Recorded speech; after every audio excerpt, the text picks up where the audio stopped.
En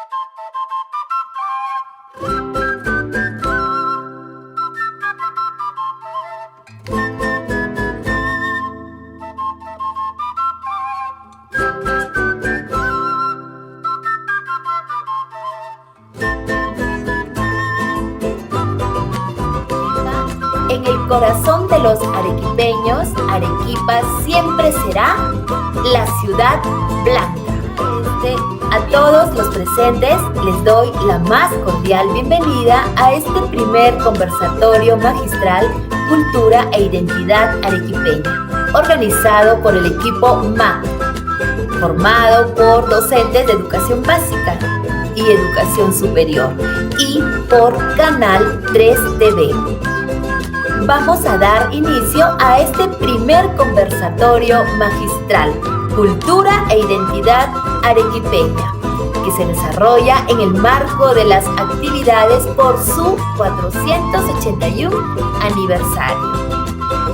Les voy a comentar cómo se va a realizar la dinámica o la metodología de este primer conversatorio, Cultura e Identidad Arequipeña. Lo hemos establecido para que se desarrolle en 3 grandes momentos.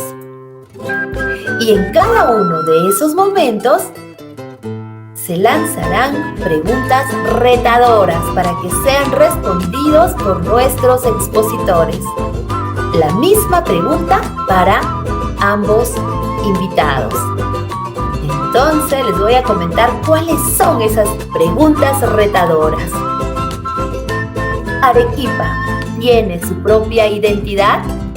¿Cuál es el rol que juegan los pueblos tradicionales en la construcción de esa identidad? Lo tradicional versus lo moderno.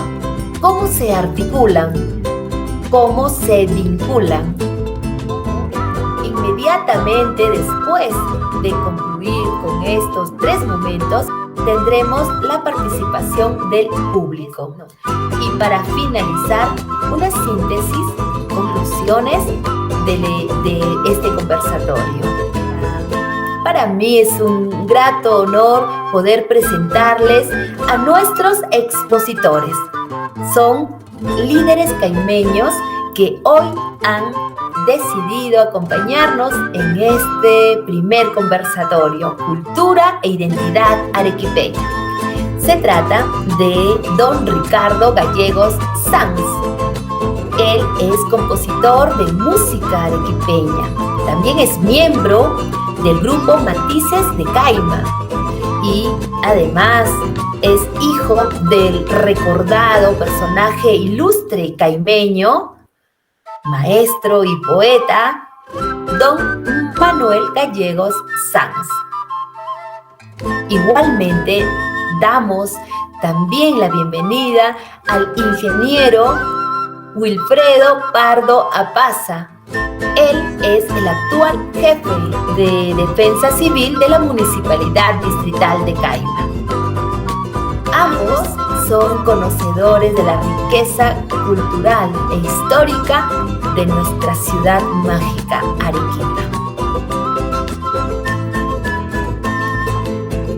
También me gustaría comentarles que hoy nos acompaña en este conversatorio el doctor Juan Carlos Callacondo Velarde. Se une a nuestro equipo MAG. Él será el encargado de llevar el control de esta sesión, pero no lo hará solo. También lo acompañarán otros integrantes del equipo MAG, la profesora Araceli Cruz Llerena y el profesor René Arotape Yaiqui.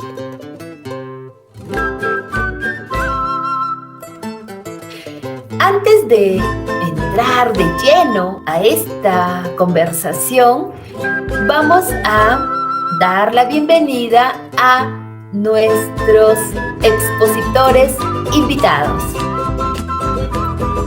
Bienvenido, don Ricardo Gallegos Sanz.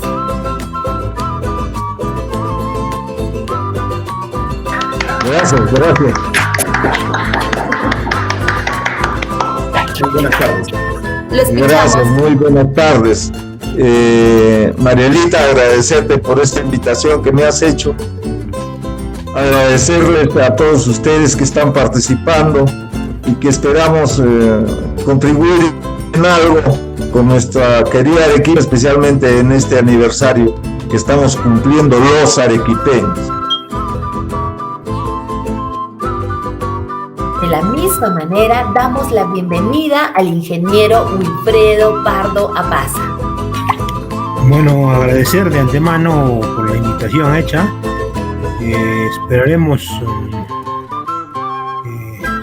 que después de esta charla nos sirva a nosotros y a ustedes de repente aprender un poco más de nuestra querida tierra.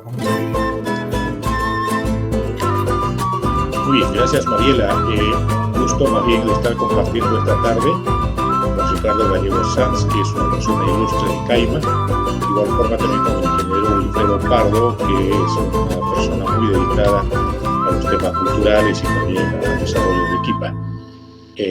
Compartiremos esta tarde esta reunión con René, que también tiene una fuerte tradición, los pueblos de Acequia Alta y también su aporte, y con todos los colegas que están en este momento en sala.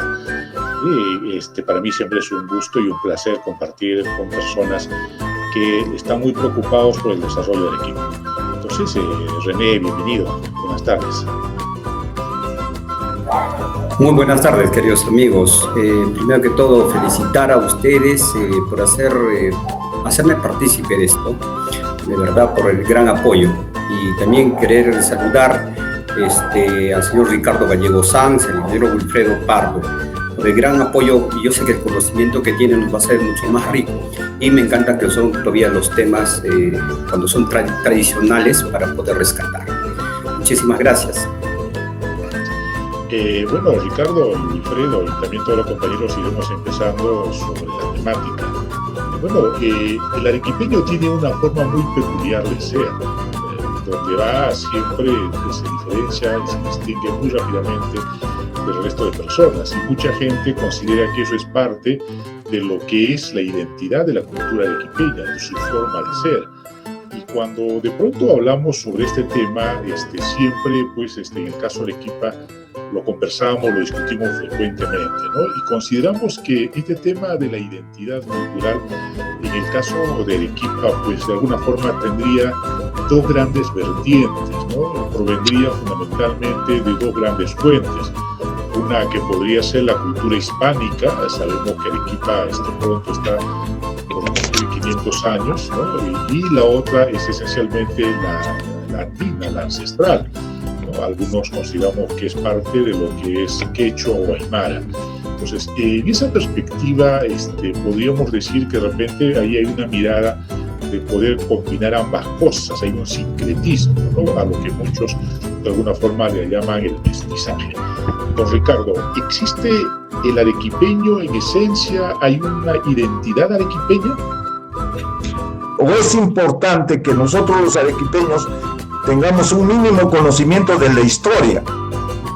Y creo que hay dos referentes principales, ¿no? Uno,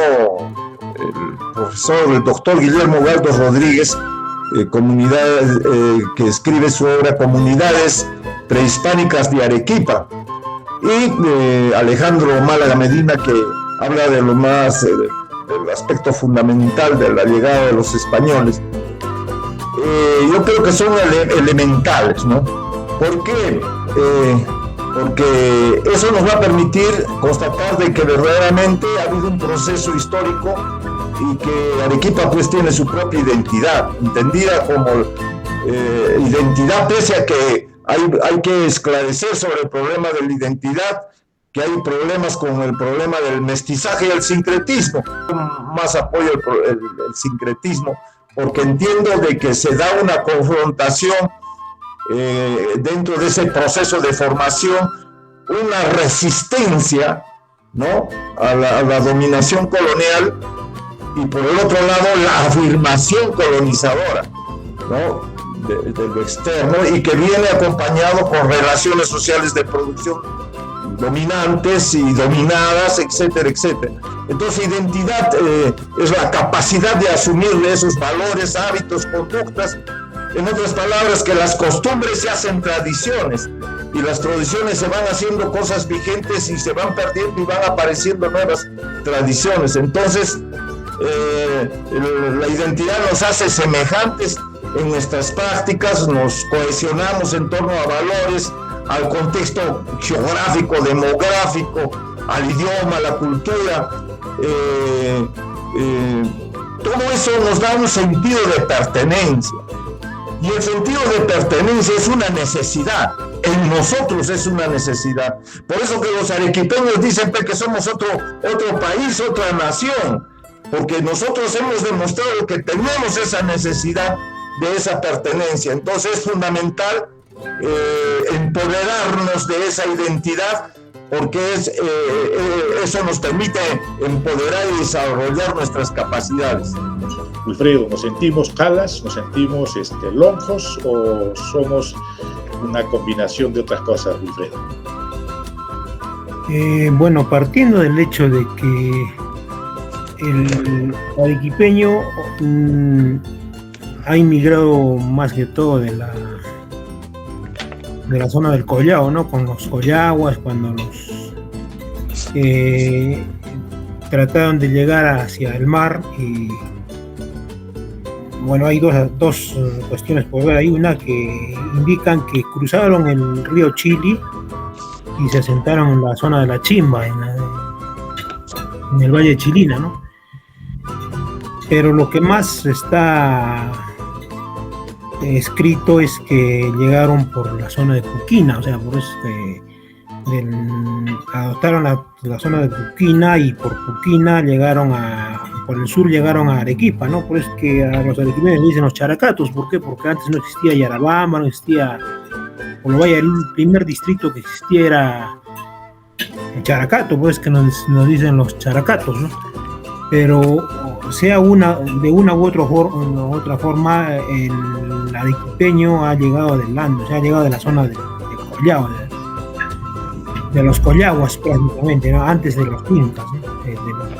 Los collaguas han llegado en la época pre-inca, ¿no? Y después se ha mezclado con la zona inca, cuando llegó el inca Maitacapa, cuando dijo a Arique Payo, acá me quedo. Entonces, después, bueno, ha sido una población netamente del Collao, ¿no? O sea, de los, entre otras, ¿no? Y ha creado su cultura. Por ejemplo, ahí vemos la cultura churajón, que es típica de Arequipa. Sin embargo, llegaron los españoles y ha habido una mezcla de razas. Se ha mezclado la clase española con la clase indígena y se ha creado la clase criolla, ¿no? Hay bastantes criollos que son los que han empezado a formar una identidad propia de Arequipa. O sea, se puede ver, por ejemplo, una cuestión aparte, es que cuando llegaron los españoles, fundaron Arequipa en el 1540, inmediatamente tomaron Arequipa y empezaron a hacer el reparto de todas las tierras, ¿no?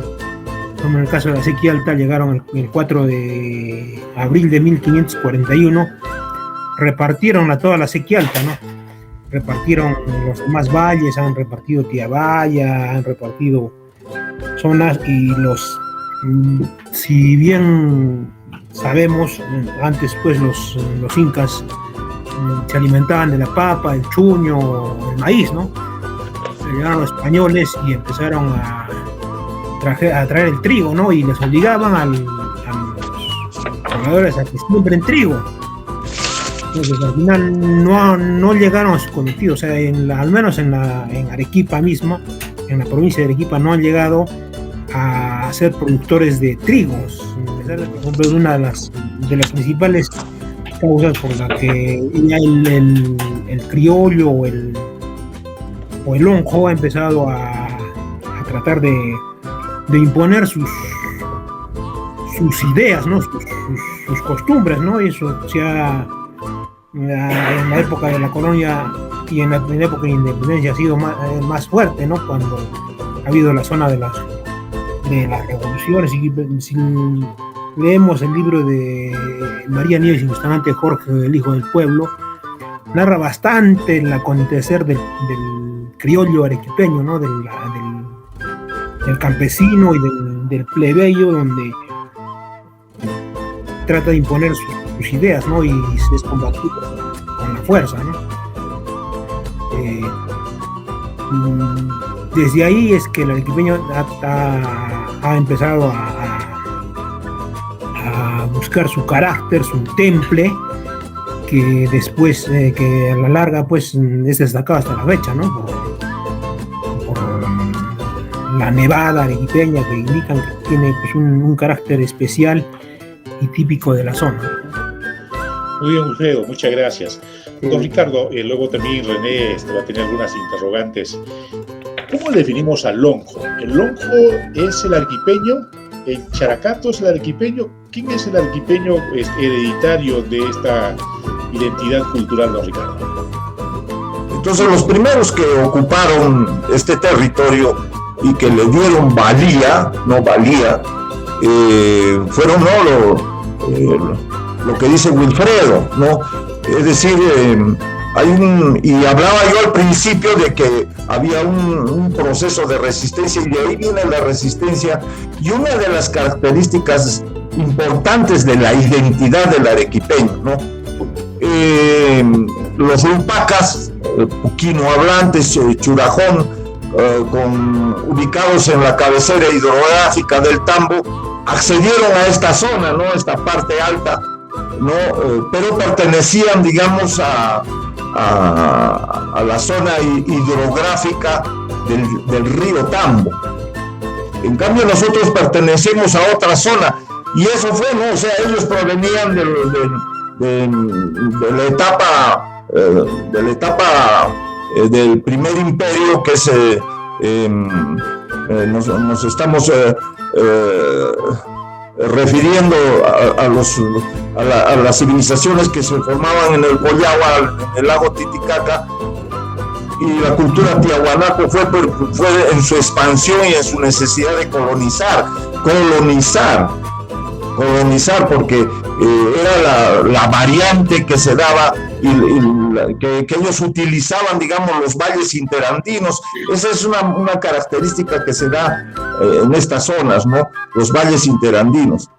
Ahora, en una segunda etapa, o sea, nos referimos a 600 después de Cristo, y eso ya lo han determinado los estudios arqueológicos. Después a poco tiempo vienen los collaguas aymaras, ¿no? Con cabecera en Piquillacta, bajo la influencia del Imperio Huari, que venía más del norte, ¿no? Entonces la cabecera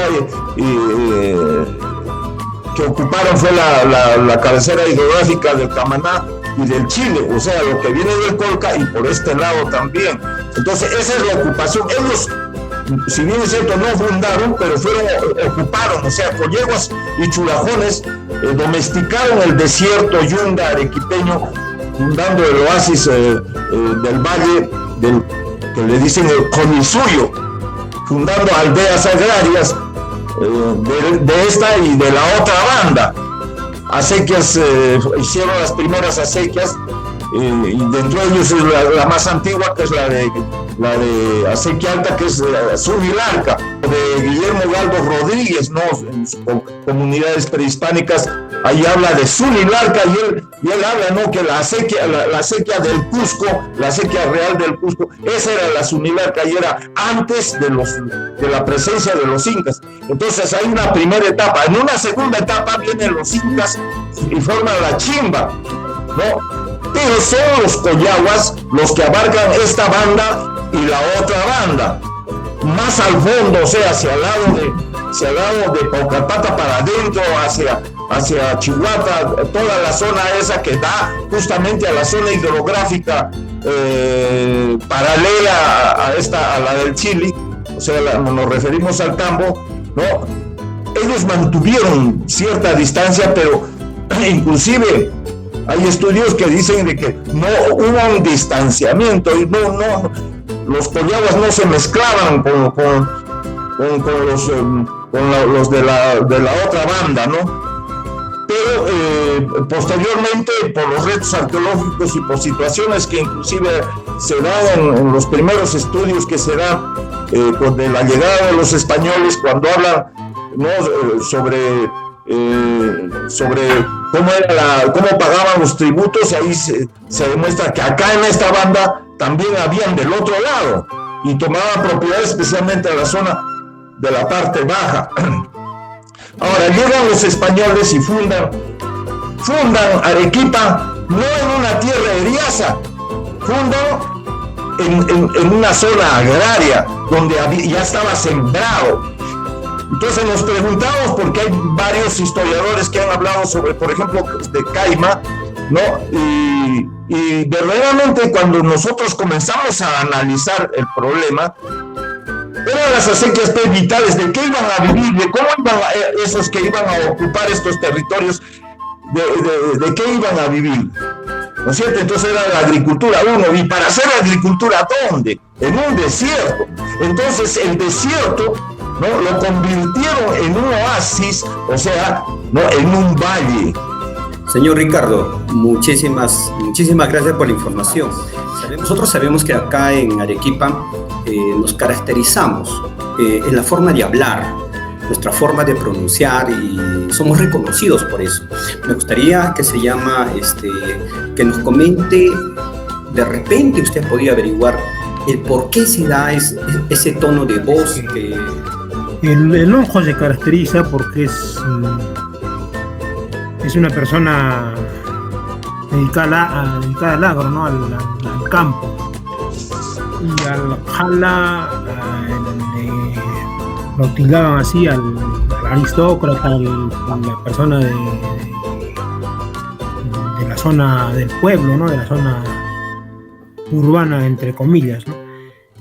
Entonces, bueno, si vemos la demografía de Arequipa, o la demografía, si vemos el crecimiento urbano en Arequipa, vemos pues que bastante ha crecido la urbana, no solo en Arequipa. Por ejemplo, si en el libro de Hernando de Soto, El otro sendero, habla de toda la invasión de Lima, cuando Lima solo era una décima parte de lo que es actualmente, ¿no? O sea, todo lo demás ha sido expandido, ¿no? Igual en la zona de Arequipa también muchas zonas han ido decreciendo, y sin embargo el lonjo ha seguido manteniendo su hablar, su dejo, ¿no? Las palabras, empezando por ejemplo lonjo, joncha, japo, etcétera, se ha caracterizado adicionalmente a eso porque el lonjo arequipeño pues ha resistido revoluciones, ha estado en contacto directo con los terremotos de ese entonces, donde el mismo lonjo arequipeño ha sabido volver a levantar sus construcciones, sus hogares, sus chacras, y ha seguido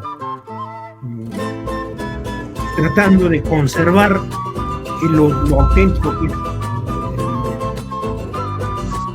el hablar ronjo, ¿no?, característico de esta zona.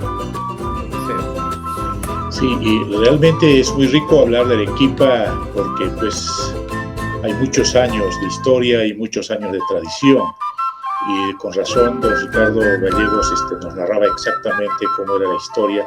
Pues él tiene la herencia de su padre, Manuel Gallegos Sanz, que fue poeta, historiador y creador del himno de Caima. Y hoy justamente estamos también pues con dos personas representativas de dos zonas importantes, como Ricardo Gallegos Sanz de la zona tradicional de Caima y Wilfredo Pardo de la zona de la Sique Alta. Y con eso queremos entrar este segundo bloque en esta conversación. ¿Cuál ha sido el aporte de los pueblos tradicionales en construir esta identidad arequipeña? Como Wilfredo lo decía al final, pues seguramente en la historia y en la memoria de ustedes, cuando un poco miramos los años 40 o los años 50 de Arequipa, pues eran pequeños pueblos tradicionales, y hoy es una ciudad extensa, metropolitana, y ahí pues definitivamente hay un papel importante de los pueblos tradicionales para un poco seguir manteniendo y modelando esta vorágine de ocupación de la ciudad. ¿Cuál es el rol que tienen los pueblos tradicionales en esta construcción identitaria del arequipeño, don Ricardo Gallegos? Con la llegada de los españoles se produce un fraccionamiento. Resulta que la población española acá era mayor que la población indígena, ¿no? Entonces, por eso que toma ciertas características también diferentes a otras zonas, debido a lo cercano que estábamos con el fortín colonial. Pero ese fortín colonial, ¿bajo qué relaciones económicas marchaba? Eran relaciones eminentemente feudales. Y bueno, en relación, por ejemplo, a la minería, ya había ahí, digamos, cierta apertura, pero que estaban bajo la dominación, básicamente en función a la propiedad de la tierra. Y la característica era el tributo, ¿no? Entonces, era como en España, tomaba las características idénticas, la fundación fue idéntica como lo hacían en España, lo hacían bajo las características culturales occidentales, ¿no? Traían la religión, traían el idioma, entonces se produjo ahí, digamos, un desencadenamiento. Y ese desencadenamiento, digamos, determinó, ¿no?, de que Arequipa colonial, la que estamos festejando, ¿no?, era el castillo feudal, y toda la periferia era, digamos, de los agricultores, de los aldeanos, y los aldeanos, lógico, ¿no?, tenían determinadas características, y por eso que la ciudad, ¿no?, el tablero colonial, era específicamente de los españoles. Había iglesias en la zona periférica, o sea, lo que es ahora pueblos tradicionales, había iglesias para indios, y los indios ahí se adoctrinaban. ¿Y dónde pagaban sus diezmos? Pagaban en esas iglesias. Y los españoles, cuando comenzaron ya a desarrollarse y vinieron a parar, por ejemplo, a este distrito, donde ellos pagaban sus diezmos, no pagaban a la iglesia, por ejemplo, de Caima. Los de Tiabaya no pagaban ahí a la iglesia, pagaban a la catedral. Entonces la catedral, o sea, al obispado, no al arzobispado todavía, sino al obispado, ¿no? Allí pagaban, y se dio el caso, por ejemplo, de Samaco Lejauregui, lo puso muy de manifiesto al intendente Álvarez y Jiménez sobre esa gran contradicción, y vemos ahí también las características propias, ¿no?, de uno de los más preclaros y uno de los mejores españoles, que era un reformista, pero lógico, era un reformista que apoyaba la monarquía, ¿no?, la monarquía del rey. Entonces, en esa confrontación, digamos, se da el mestizaje. Ahora, ¿cómo fue ese mestizaje? No fue lógico, ¿no?, bajo situaciones y relaciones de violencia, o relaciones también, bueno, como el caso, el matrimonio que tuvo Pizarro, ¿no?, con Chimpueyo, o sea, con una noble cusqueña, ¿no? Pero acá no, eran otras las características. Total, los loncos mayormente se desarrollaron en la periferia. ¿Y qué es lonco? Lonco es una palabra aymara, y lonco significa macho, fuerte, en aymara, porque eran los que trabajaban, ¿no? Eran los que hacían los proveídos y los que mantenían a la ciudad, y era esa relación, esa diferencia económica, que la sociedad feudal básicamente no estaba sometida a una ciudad feudal, ¿no? Y las características de organización en los pueblos tradicionales eran las comunidades de Ayllus, y esas comunidades de Ayllus son las que hasta ahora vemos, por ejemplo, en la escuelita 989 de Caima. Lo que hay detrás era de la comunidad, pero después la comunidad, cuando vino Bolívar, con la Constitución de 1823, determinó la desaparición de las comunidades. Hubo la resistencia en el caso de Cayoma y no desaparecieron las comunidades, pero acá en Arequipa, acá por estar cerca a la ciudad, desaparecieron y se produjo la pequeña propiedad. Entonces el mestizaje, o sea, los indios que se habían mezclado, ya no habían los puros, que habían agarrado la pequeña propiedad, y por eso tiene esa característica. El pequeño propietario es el libertario, no el que dominaba con acarrear grandes cantidades de tierra, ¿no? y someter a sus trabajadores, a los campesinos, ¿no? Sino, no, era ya el pequeño propietario que tenía un topo, 2 topos, 3 topos. Esa característica, por ejemplo, la vemos en la Sequía Alta, esa característica la vemos en Caima, en Larilari y en otras zonas donde todavía sobrevive la agricultura, la pequeña propiedad. Y esa pequeña propiedad dio personalidad al onco. Y el onco, vemos, por eso no era el sumido, al sujeto, digamos, a los favores, entre comillas, ¿no?, del latifundista o del gamonal, ¿no?, sino ya era el propietario, y por eso ya era el indio responsable, era el cruzado responsable, que no era el defensor de la gran propiedad de aquellos españoles que lógico que tenían propiedades en la costa. Muy bien, muchas gracias por esa experiencia suya y esa explicación de qué significa un pueblo tradicional. Wilfredo, de igual forma te trasladamos la pregunta: ¿cuál es el rol? Tú puedes hacer una mirada más desde la perspectiva también urbanística. No sé, ¿cuál es el rol de los pueblos tradicionales en la construcción o en la vigencia de esta identidad cultural arequipeña?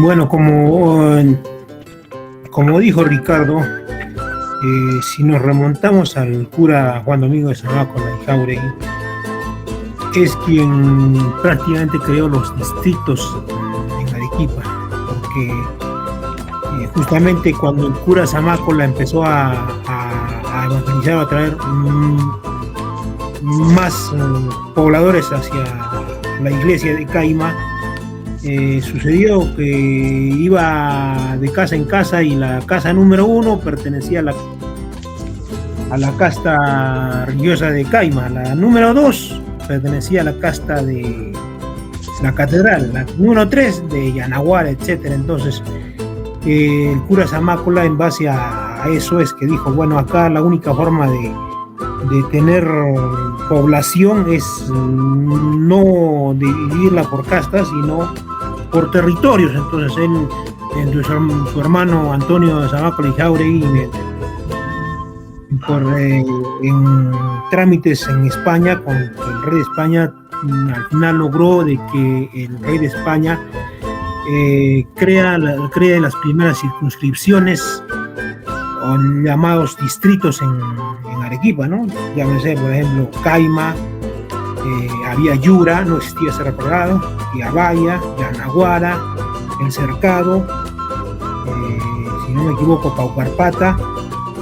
Eran pocos, ellos eran los pueblos tradicionales antiguos. O sea, de ahí es que se ha derivado todo el concepto de pueblo tradicional, ¿no? Y el pueblo tradicional generalmente estaba, bueno, era el pueblo y estaba rodeado de toda la zona agrícola, ¿no?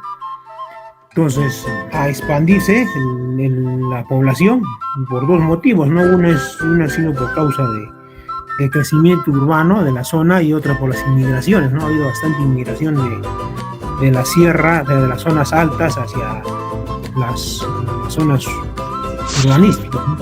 Y eso es que le ha creado nueva identidad en Arequipa, donde el pueblo tradicional, mal que bien, tiene sus fiestas, ¿no? Tiene todo junio es la cruz, todo mayo es la cruz, tiene el Señor Nazareno, tiene la Virgen de la Asunta,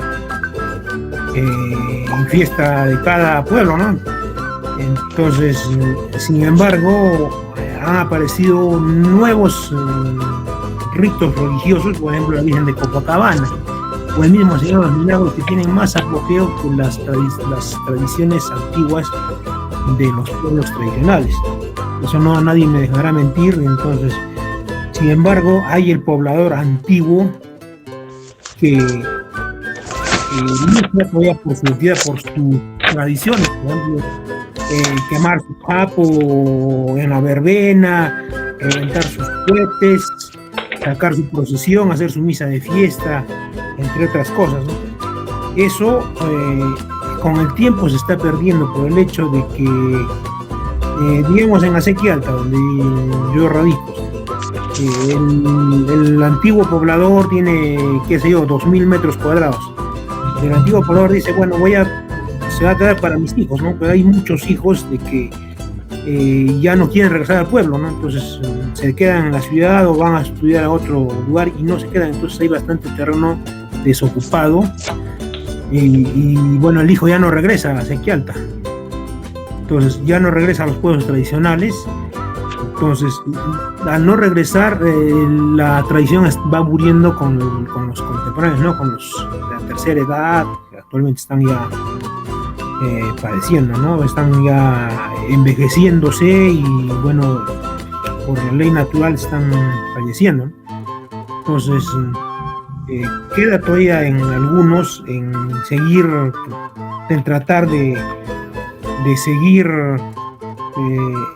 tratando de hacer prevalecer todo lo costumbrista, todo lo antiguo, lo que nos ha dado, lo que nos da el matiz suficiente como para que nosotros podamos seguir identificando a nuestra ciudad de Arequipa. El señor Ricardo Gallego Sanz nos ha hablado mucho sobre las razas, ¿no? El mestizaje que se dio aquí en el Perú con la llegada de los españoles, ¿no? Y en Arequipa también se dio esto. Entonces, pero mayormente, ¿cómo eran los antiguos arequipeños, ¿no? ¿Cómo era su raza, ¿no? Porque a veces encontramos que son blanquitos, ¿no? Tienen su propia característica los arequipeños. Antiguamente se daba el Umajacha, que era una de las fiestas principales, que era el culto a la fertilidad. Y había otra fiesta importante que era la fiesta de la primera cosecha, que era el Millitinca. Eso se ha investigado, se ha comprobado, y eso lo tengo en documentación inclusive de mi padre. Con el tiempo, o sea, cuando llegan los españoles, traen la vieja, y no hubo un problema de confrontación en el caso de Caima.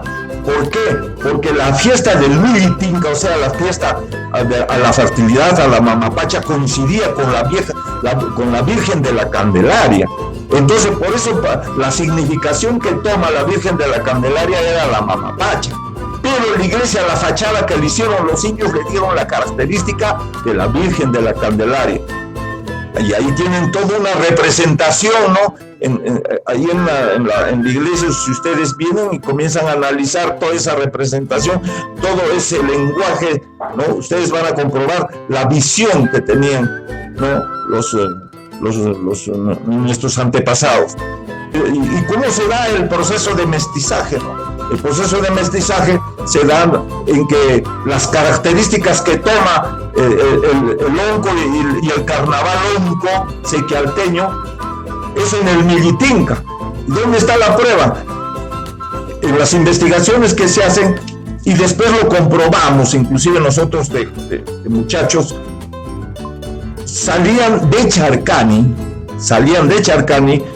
ahí los poblanos de Charcani salían disfrazados y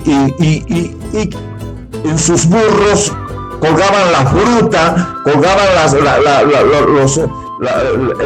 los choclos, colgaban las papas, colgaban lo que ellos cosechaban, y se dirigían hacia donde, hacia la Acequia Alta, donde hacían el rito principal, ¿no? O sea, en el caso del Millitinca hacían un homenaje a la mamapacha. ¿Y dónde la hacían? Donde está la Virgen de Chapi, ahí hacían el ritual. ¿Y qué pasaba? Antiguamente era una gran fiesta donde participaban no solamente los caciques, sino participaban también los alcaldes. En el tiempo de la colonia, los alcaldes ahí de los cabildos participaban de toda esta banda de este lado, o sea, de toda la chimba. Pasa el tiempo, se mantienen esas características, pero ya no, por ejemplo, es la gran participación. Ahora pagaban a los muchachos que vivían en esa zona para que hagan el limpiado de las acequias. Entonces, modernamente, como vemos, ya cambiaron las relaciones, cambiaron las situaciones, pero encontramos, ¿no?, ocultamente esas características que desgraciadamente no se investiga y no se difunde, y en todo caso tenemos la obligación de nosotros de darles a conocer a todos ustedes, ¿no?, de cómo son esas características, digamos. Entonces el mestizo es el lonco, es el chacarero. ¿Qué es el carnaval? Pues toma las características de la periferia del lonco, ¿no? Porque es la que ha predominado. ¿Cómo era el carnaval de los españoles? Era de tipo español, eran los pitucos que se reunían ahí en el club Arequipa, ¿no? Hacían una cuestión entera y era, pues, como quien dice, ¿no?, condes, duqueses, marqueses, ¿no? Y ahí toda la realeza, ¿no? Y tenían determinadas características, que después fue avanzando en el proceso de la República y tomó otras características, ¿no? Pero siempre hubo esa distancia, mientras que el carnaval de la periferia era más participativo, era de mayor número donde participaban y tenían las características también de costumbres propias, como por ejemplo, no, la reciprocidad, la ayuda mutua, y el fondo que era el carnaval, digamos, de agresividad y todo eso se convertía en un ritual, digamos, de convergencia, de relacionar, de mejorar las amistades, de perdonar las deudas. Hacemos que hay ahí un mestizaje, ¿no? Y en el caso de la Virgen de la Candelaria, ahí encontramos un sincretismo, ¿no? El sincretismo que significaba ya que toma la Virgen de la Candelaria la Mamapacha y toma esas características, ¿no? Y entonces el lonco, la personalidad que tenemos del lonco, ¿no?, la pelea de toros, ¿no? Siempre es, ¿cuál es el problema? Busca de identidad. Hay la necesidad de la identidad. Mientras que los de la ciudad no tenían necesidad de identidad, porque ellos eran, pues, no los de la cultura occidental, ¿no? Y practicaban lo de la cultura occidental. Y cuando no tomaban las características de la cultura hispana, la tomaban la de la francesa. Vemos, por ejemplo, en poesía, vemos en pintura que se dan las características francesas, la que la revuelve el afrancesamiento de la poesía. Entonces toma esas características por ese lado, ¿no? Entonces hay mucho que investigar sobre esta situación. Así es, don Ricardo. Seguro que hay una tarea pendiente en seguir trabajando estos temas de identidad respecto a lo que somos y lo que podríamos ser en los próximos milenios o los próximos años.